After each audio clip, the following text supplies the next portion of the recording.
Police department. Yes, ma'am. My daughter is missing. Danielle dropped her kids off, and then she vanished. I've been her sister for 29 years. I've never been closer to anybody but her. She's not gonna leave her kids. Her wrecked car was found abandoned. Her phone broken. We're trying to find Danny. Do you have any idea? She left at 3 o'clock and I ain't seen her since. And nobody knew where she'd gone. Detectives followed every lead they had. To a man with a shaky alibi. To a man desperately looking for a change of clothes. Did she leave and come back to New Road? She didn't come back. Anybody with her? The case took wild turns. Mind-boggling interviews, shady deals, even surveillance video from a remote construction site. When we got up there to the area, I called her. I said, look, do you want me to come to your house? And she said, no, meet me on the next street over by. But it wasn't until a witness remembered one chilling detail that everything finally started to unravel. While taking her home, the female provided us additional information that she forgot to tell that she felt like it was important. This is the case that nearly went cold, until it didn't. Welcome back to the channel, where real crimes are broken down piece by piece. No fluff, just facts. Every week we peel back the layers of the most haunting cases you've never heard in full. And today, we're diving into the chilling murder of Danielle Pruitt. One that unraveled through GPS data, discarded clothes, and a killer hiding in plain sight. Don't just watch, share this video, comment her name, let's keep her voice alive, because the more people know her story, the harder it is for it to be forgotten. On March 17, 2016, Danielle Pruitt dropped off her 3 kids at her mom Charlene's house. She had plans to pick them up later for baseball practice, but she never showed up. At first, the family tried not to panic. Maybe she got delayed. But time kept slipping by, and there was no word from Danielle. No calls, no messages. She tried calling, over and over. But Danielle's phone just rang. She never ignored her kids, never stayed out of reach like this. The silence didn't sit right. Nikki waited.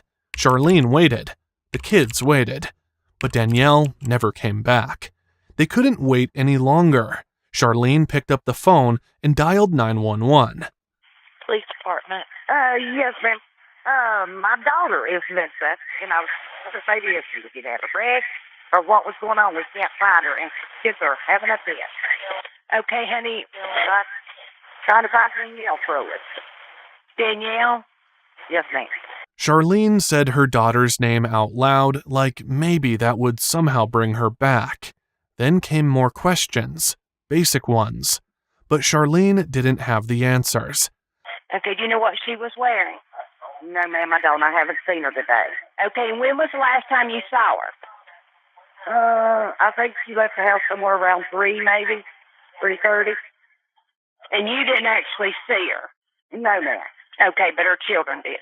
Yes. I'm just a little bit nervous still. They just been at ball practice and they can't find their mom. That was the last known moment anyone could place her. Charlene told them why they were worried. Deep down, she knew something was very wrong. When the detective arrived, both Charlene and Nikki wasted no time. Danielle wasn't careless. She can't be as a single mom. She wasn't the type to vanish without a word, especially not when it came to her kids. Nikki explained how her day started off normal, until it wasn't. What's she been doing today? Have y'all seen her at all? I've not seen her at all. I had to work. I was supposed to be off. I was supposed to be off work today. Okay. My boss called me in and asked me could I work, and I needed the money. So I called my sister and I asked. Well, she wasn't answering her phone, so I kept calling. Called Chris. Chris said she was asleep. So, man. So I told him that I needed him to get her up. It was almost 2 o'clock. I was mad that she was asleep. I said she was lazy. She tried calling Danielle, but got nothing. So she called Chris, Danielle's ex and the father of her children, who was now her roommate. But that wasn't the part that made the detective stop and listen. Charlene and Nikki shared something else, something they hadn't told the police until now. It was a suspicious phone call. I guess she got up in, and Savannah, a girl who lives with my sister, who's staying with my sister, whatever, said she heard Danny on the phone, and Danny said, "Meet me on the next street over." According to Savannah, she had overheard a short phone call Danielle had made before she left the house. Danielle had said she was going to meet someone on the next street over. She walked out soon after. That was the last time anyone saw her. Come up on me. I want to Okay, well, I'm coming too. I am her mother. Okay. Put on some shoes too. Y'all too, okay? The detective could see it. Their worry wasn't just panic. It came from knowing her. Nikki and Danielle were twins. She knew without a doubt Danielle would never just disappear, not unless something had gone terribly wrong. I know my sister. Identical twins. I have been her sister for 29 years. I've never been closer to anybody but her. She's not gonna leave her kids. It's not adding up. We'll go over here to the house and I'll talk to them. Charlene stood by her. They wanted to help. They just didn't know how. The responding officer actually knew Nikki and Danielle. They all went to the same school. He reassured them and promised to check on Danielle's house. Can you please? I'll probably be bugging y'all, and I don't mean to, but Y'all can bug it. this is my twin sister, man. My daughter. I'll go over there and see if they know anything else. So I'll give you a call back, all right? All right, thanks. The next stop was Danielle's home. She lived there with Chris and Savannah. The officer knew that sometimes people weren't missing. They were just off the grid for a while. But this time felt different. When the officer arrived at Danielle's residence, Chris was the only one home, and he didn't seem eager to talk. Hey, man. Can we come in for a minute? I want to holler at you. Where's the chick at? Savannah? She's not here. I ain't no boys that left. Okay. The officer tried to keep things calm, but Chris wasn't making it easy. His behavior was off, and he made no move to invite them in. He was very irate. He wasn't happy I was there. He was short-tempered, one-word answers. I asked him if I could step in the house to speak to him further. He said no, I couldn't come in the house. The officer tried to press a little, just to get some traction. That left only Chris, and he wasn't giving much. So the officer pushed further, asking about the last time he saw Danielle. We're trying to find Danny. Do you have any idea? She left at 3 o'clock and I ain't seen her since. 3 o'clock? Where'd she go to? You have any idea? Don't have no clue. His tone wasn't worried. It was sharp, closed off, like he just wanted it all to be over. The officer started to wonder if there was more to Chris than he was letting on. Did you have an ID on you, man? What do you need my ID for? Run you to see if you got any warrants on you, man. I'm coming up here to ask questions and now you want to interrogate me. I'm not interrogating you. Chris got irritated. He came out to help, not to be interrogated. Chris handed over his ID, but made it clear he was angry about the situation, about the questions, about being treated like a suspect. Can you get it out for me? Can you not just call that in? Can you get it out I'm for already me? aggravated enough because I've been trying to find her. I don't want to have no problems right now, so here, just take my number and stuff. Why are you being an ass? Because I'm pissed off at what the situation is. Well, how you pissed off at me? I'm trying to find her. Baby, I'll be right back, all right? The officer ran his name, just in case. Nothing came back. No warrants, no red flags, and still no Danielle. He was very not forthcoming with the stuff I wanted, just to ask him. I wasn't trying to pin anything on him. I was trying to find her. I don't know if she could be in the house or or he'd just be holding her there. At that point, I figured that we needed to go back at the house at some point to see what's going on, if there's any evidence, or if there was actually Miss Prue or Savannah or anybody else in the house. The next day, officers returned to Danielle's house, this time with a search warrant. Hold the stairs, Travis. Or no, hold the stairs. Jarvis, hold the stairs. I'll hold it. Yeah, go ahead. I got y'all. They went room to room, every drawer, every corner. Nothing turned up, no trace of Danielle.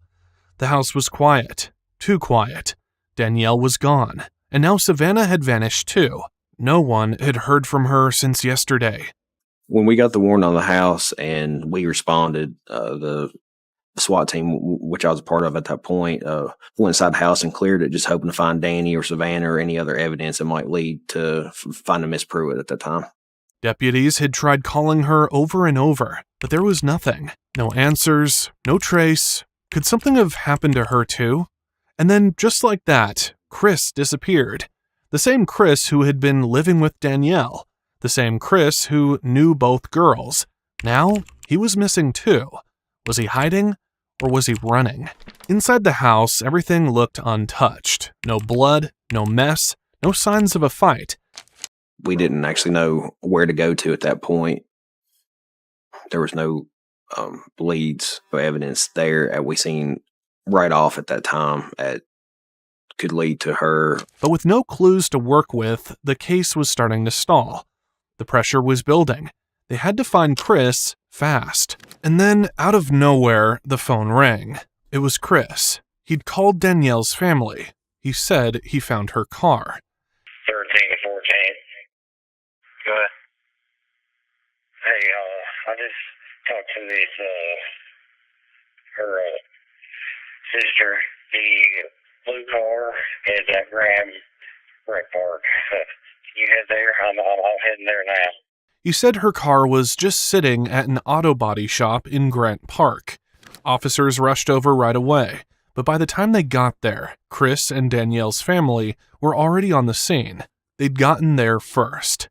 The vehicle was there. It was hers. But it wasn't just sitting pretty. It was a mess.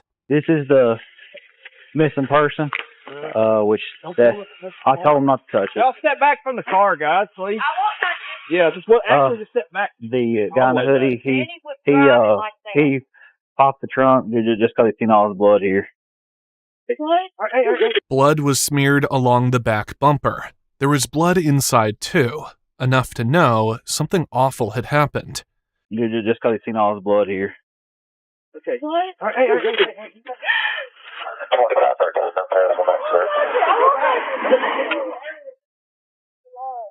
Did you look and something? The officers looked into the trunk, checked every inch. It was bad. They moved carefully, checking again and again for any sign of her. But Danielle wasn't there. No body, no note, just the blood. What was once her car had turned into a crime scene, and for her family, waiting for anything, it was like the bottom dropped out. They had hoped the car would bring answers. Instead, it brought fear. Honestly, I was kind of hopeful that we would find her in there in time, but she wasn't. And her car had been wrecked, and there was blood on the back bumper. So that was even more clarification something was wrong. As word spread about Danielle's car being found, the scene outside the auto body shop began to fill with more people. Among them was Savannah. Her sudden appearance didn't go unnoticed. Savannah had seen Danielle last. She might have known more than anyone else. But apart from everything else, they wanted to know more about the phone call. She looked rattled, shaky hands, nervous voice, but she started talking. I'm hearing her on the phone walking around the house, and I heard her say, "Meet me on the next street over." That's the last time I've heard something. And what she said next changed the whole direction of the case. Savannah began explaining what Danielle had been facing before she vanished. Right before she came to me, she was like, "Savannah, she was like, I only got $400 now, so she had to pay $600 for her kid's baseball." So I'm thinking baseball. I guess cleats. She got 3 kids. Cleats and baseball and back. I don't know. She got expensive. And she only had $400 in her pocket. It wasn't just about being a mom to 3 kids. It was about survival. Bills piling up, kids needing shoes and bats for baseball. Danielle had been desperate. She'd scraped together what she could, but it hadn't been enough. She had $400 and needed $600. She was short, so she made a choice, and a dangerous one. Danielle had been selling drugs. Savannah was able to relate to us that Danielle was selling drugs so that she could provide a better life for her kids. Danielle was a single mother. She was struggling and was really just trying to get by. This revelation was a shock, not just for the officers, but for Danielle's loved ones nearby. Yeah. I could give two. She's sitting on 5 pounds of heroin right now. We need to make sure she's okay. She's not a bad person. She don't go to no clubs. She don't argue with nobody. Hey, all I'm interested in right now is finding her. But it's so crazy because from that street to here, like, what happened? I heard about the back of the car. Danielle was just a single mom doing what she had to do to provide. But now, that hustle had put her in danger. Savannah also let them in on another detail, one that made everyone tense. Can I also add something? Even after, she came up missing, we rode this street, and I never seen her car right there. She swore there was no car there. That meant either someone had moved it after she passed by, or someone had been hiding it. This detail shifted the focus back to Chris. The officer already had a bad feeling. Chris was the one who claimed he found the car, but that didn't sit right. Chris might have been involved. No one could prove anything yet, but everything was pointing to something deeper. By now, every sign pointed to Chris. He had lived with Danielle. He had seen her last. He had found the car, and the car had blood all over it. It was actually Chris who found the car. It flew up a red flag to me because of the earlier dealings I had with him at her house.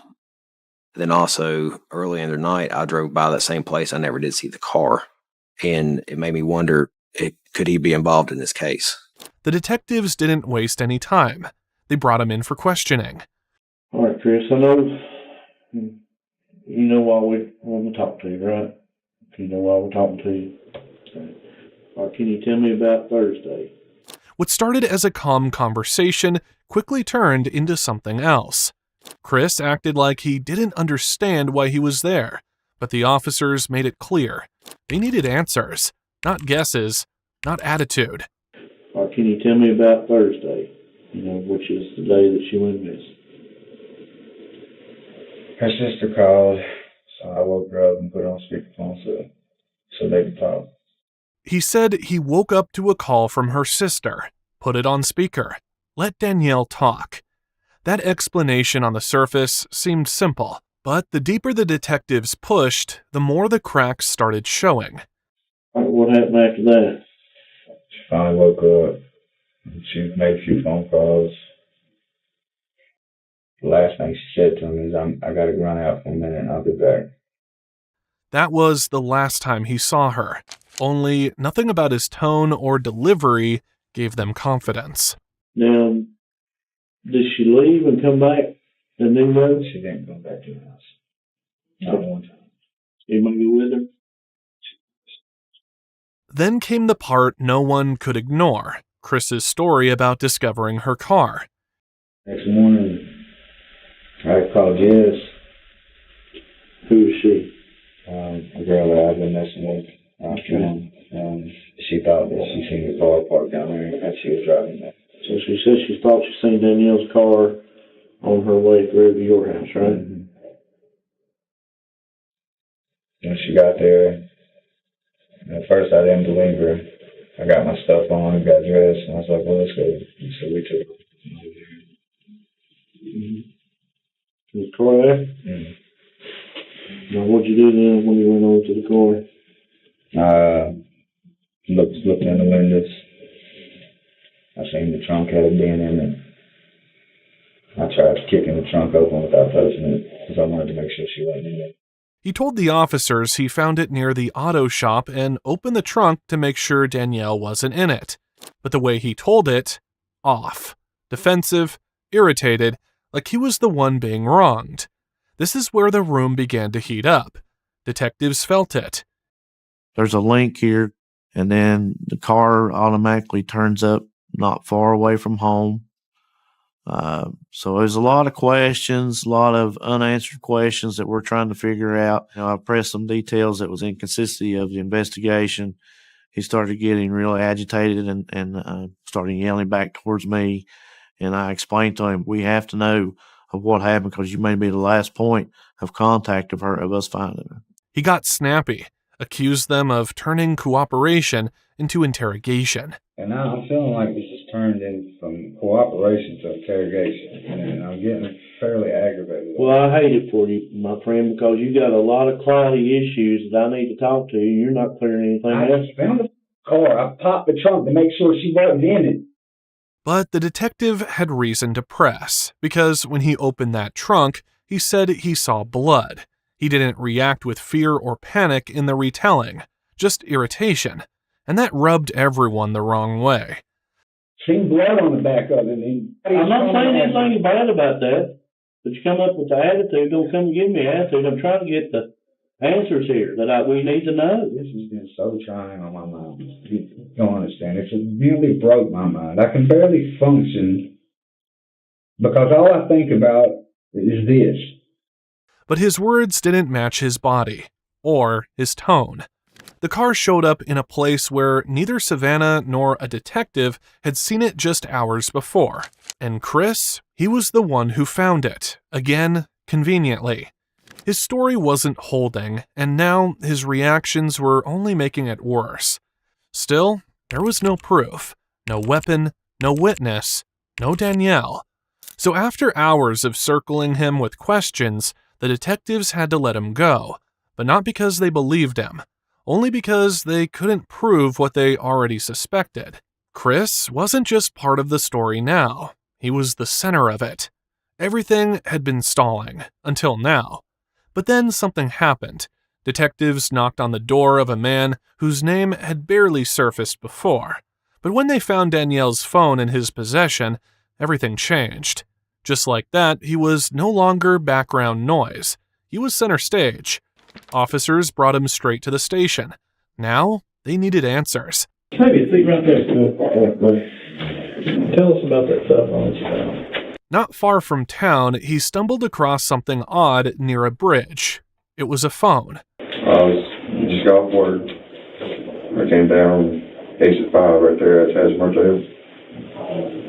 Came down, came across the phone, was on the bridge. Came across the phone at? Right there at the storage buildings. It was right there on the little bridge right there. It was laying right there face down. And I stopped, told them all, hey, there's a phone out there, so I went back there and picked it up. It was cracked, damaged, looked like it had been there a while. The phone still worked, so the screen wouldn't work, so it was busted. So I took to the house, I had a pair of headphones that you can answer phone calls with.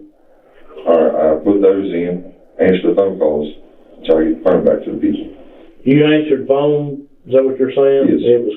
That's when he realized it belonged to someone who was missing, Danielle. And I got a hold of her mom, her sister.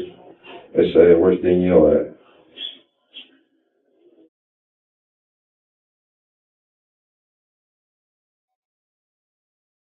Whoever lost it. When he reached out to Danielle's family, offering to return the phone, they didn't hesitate. They called the cops right away.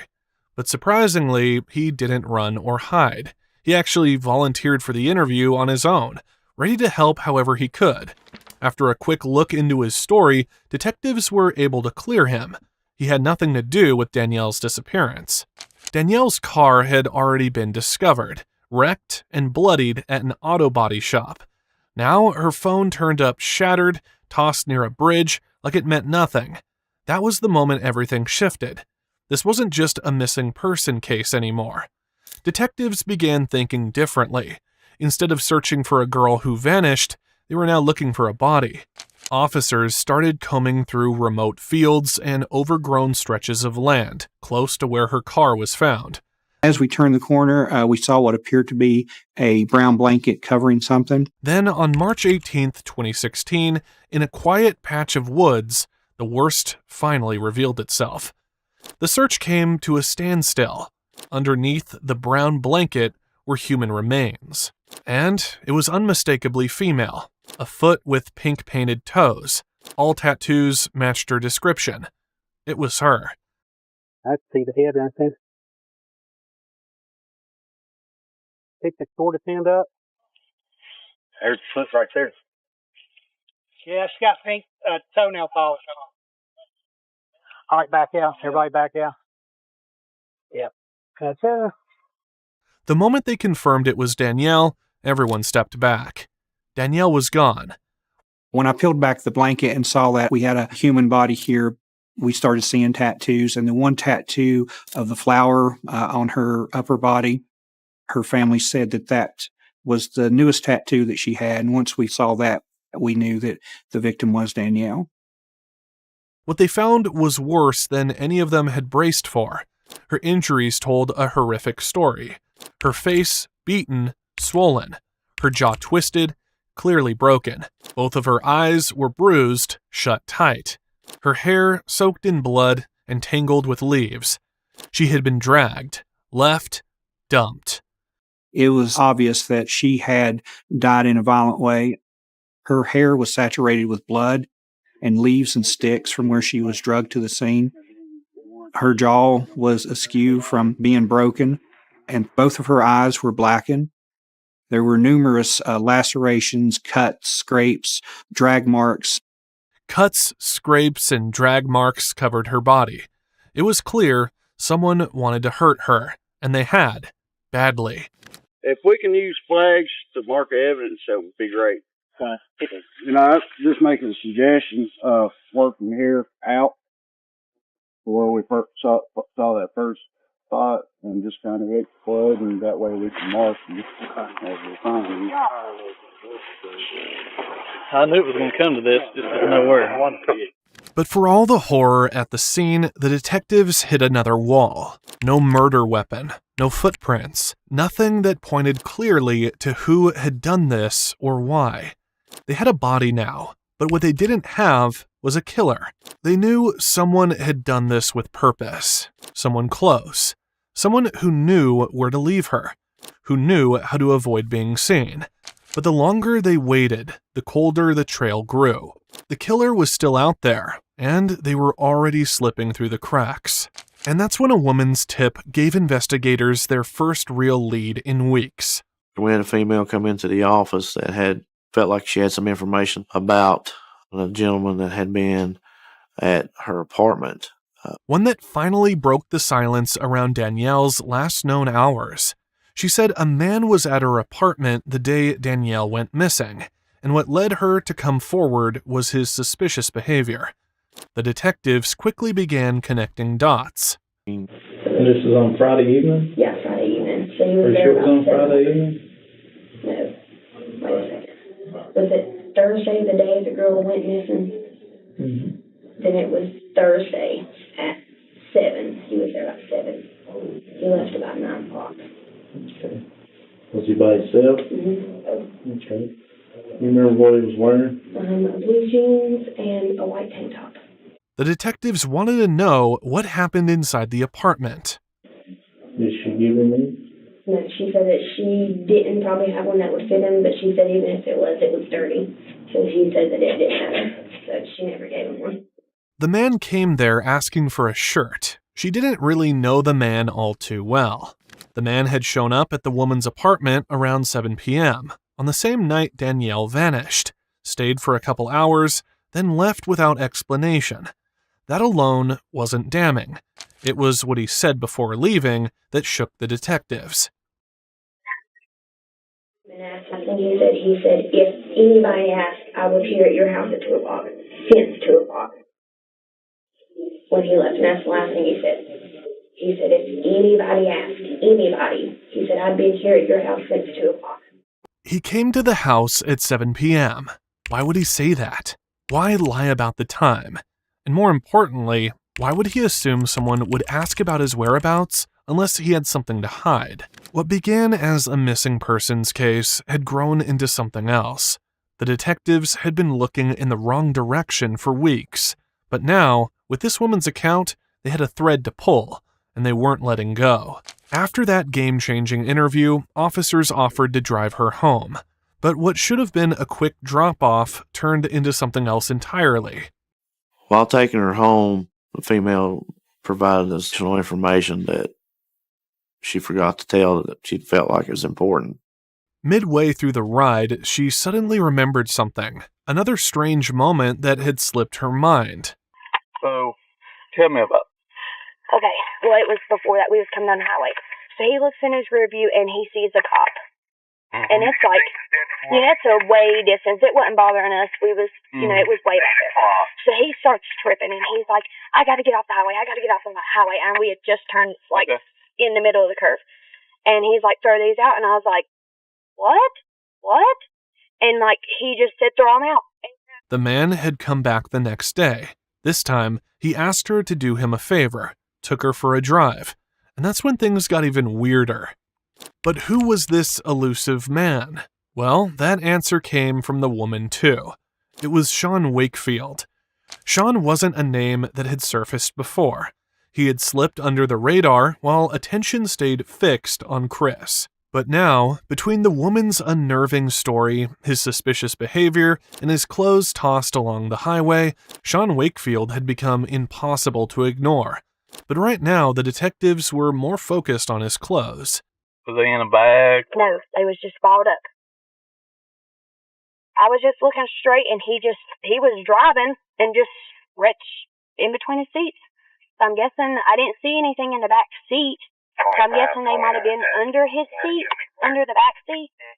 And I didn't even know this girl was dead, didn't know, like, y'all hadn't even found her car yet. So I just thought, of course it was weird, but, I just threw him out. I wasn't thinking, at this time I didn't know I still don't know if he did it. But I just threw him out. Instead of heading straight to her place, the detective made a detour, back to the spot where she said she tossed the clothes. And sure enough, there they were, still lying there like the day they were thrown out. His jeans, a hoodie, and a single sock. But what stopped them cold was the dark stain on the jeans. It looked a lot like blood. We get there and we find Sean's clothes of the exit that she states that she threw him out at. We were very lucky to be able to find these clothes and get them as quickly as we did once we learned of this information. We recovered Sean's jeans, his pullover shirt, and a sock. Once we discovered the clothes, we noticed some types of red stain that was on the clothes. It was a good indication that it was blood. Sean Wakefield is a convicted felon with burglary, theft, and gun charges. Sean wasn't new to trouble. He was already on probation when all this happened, which made the timing feel a little too perfect. And now, sitting in county jail, his past wasn't just catching up with him. It was about to blow the whole case wide open. At this point, we wanted to question Sean because we believe Sean was a possible suspect. The detectives pulled Sean's records, checked his previous addresses, tracked down anyone who had seen him in the days before and after Danielle went missing. It turned out Sean had a pattern. He moved often, kept a low profile, and never stayed in one place long. With Chris no longer in their sights, and Sean now front and center, the detectives had a fresh path to follow. The question now was no longer who. They believed they had that answer. The next question was why. Why Danielle? Why that night? And to answer all that, Sean Wakefield was brought in for an interview, and he came prepared with an attorney present. Sean, what I was going to do is I'm going to ask you to, if you would, just kind of tell me about your day yesterday, from the time you woke up. About what time did you wake up yesterday morning? 10. What'd you do when you got up? Went outside and started the car. Went outside and started which car? My truck. Which truck is that? 2003 Yukon. What color is that Yukon? Tan. You started it. Where did you end up going? Went to Tim's Auto Repair, right on 460, to get a quote on some brakes. Oh, what time were you there? I would say about 11. Did you stop anywhere else in between your house and Tim's? No, I did not. At first, his answers felt rehearsed, short, careful, like he'd practiced them. But the moment the questions shifted to where he was when Danielle vanished, things got shaky. When I questioned Sean regarding his activities the day of Danielle's disappearance, he was very specific initially, and he had large gaps in his story around the time that we believe Danielle was murdered. His details got fuzzy. He hesitated. It didn't take long to see he wasn't telling the whole truth. I came back to Tazewell. That's when I came back to Tazewell. Did you travel 460 all the way? Yeah, I think 460. Where'd you go from there? Went to Tazewell Square. Okay. Where'd you go up there? Sitting up there with a friend of mine. And her and I was kicking it on the parking lot. And then the girl that went... Female friend? Yeah, female friend. You don't want to say her name? Okay. What time would you say that was when you left out of there? It was probably around close to 3. The gaps in Sean Wakefield's timeline weren't just suspicious. They were surgical. The hours he skipped over, the vague references to unnamed friends, the carefully crafted stops and starts. It all smelled like a story stitched together just enough to keep suspicion at bay. While I'm questioning Sean, I'm analyzing his body movement, I'm looking at his eye movement, and I can tell immediately that he's not being truthful, that he's aloof. So, after you leave Tazewell Square, where do you go? I go home. You go straight home? Don't stop anywhere? But the detectives had heard enough. I'm sure you've heard that old adage, honesty is the best policy, right? So, my question to you is, when are you going to be honest and start giving me the truth about what's going on? Because, quite honestly, you're leaving stuff out. You're leaving big gaps here. I mean, at this point, I'm good. His nervous glances, his deflections, and now the lawyer cutting off the interview before it could go any deeper. It all pointed to one thing: guilt. The investigators had followed the clues they thought made sense, and for a time, they'd chased the wrong man. But finally, after weeks of confusion, truth had started to shine through the cracks. Being able to establish that he still had his ankle bracelet on was very important to this case. And through the use of GPS monitoring, we were able to track Sean's movement everywhere he had gone. And at the center of it all, now, was Sean Wakefield. For weeks, the investigation had stalled again. Despite the bloodstained clothes, the suspicious behavior, and the gaps in Sean Wakefield's story, nothing had been solid enough to stick. The DNA test results from the lab still hadn't come back, and without them, the bloodstains alone wouldn't hold up in court. It was all still considered circumstantial, and they couldn't afford another misstep. But then came the ankle monitor data. Since he was out on probation, he had an ankle monitor on. That GPS trail turned out to be gold. We were able to identify businesses and residents and different locations that had cameras, and that was going to provide significant evidence should this case go to trial. Sean's movements were tracked down to the second, and they told a story he had tried so hard to bury. They tracked his movement to the Grant Park body shop where Danielle's car was found. Sean picked that body shop for a reason. He knew they didn't have any cameras. What he didn't count on was the construction site right next door. They did. When we find this video footage, we are thinking this is it. This is the moment that we're looking at our suspect. And now the detectives were heading over, hoping the cameras caught what he thought no one would see. Turns out they do have a camera facing the body shop. What's that, man? Morning, sir. Pretty good. My hands are dirty. Don't worry about it. What happened, or can you say? I can't really tell you much. I'm looking for a vehicle or anybody walking. All right, yeah, I think you're right quick. Same old. 3:17, 2:00. If y'all don't mind, I'll sit here and click it. The CCTV showed Danielle's car pulled in to the parking lot, followed by Sean's truck. There was no logical reason for him to be there. No stops, no phone calls, just a strange detour to a dead zone in the middle of nowhere. The CCTV footage was grainy but clear enough. Danielle's car pulled in first. Then Sean's vehicle followed right behind. Seconds later, her silhouette appeared, but then her body jolted. It was at this moment Sean attacked her. Then his vehicle slowly pulled away. There was more. Sean walking back to the scene, alone. And shortly after that, Danielle's car leaving. The final blow came from traffic footage miles away. Danielle's car was caught on a city camera, but behind the wheel wasn't Danielle. It was Sean. The timestamp matched perfectly with the GPS data on his ankle monitor. After weeks, the detectives finally had what they needed: proof. And just when they thought they couldn't find more evidence, the DNA test result came back. They found both Sean's DNA and Danielle's DNA on his discarded clothes.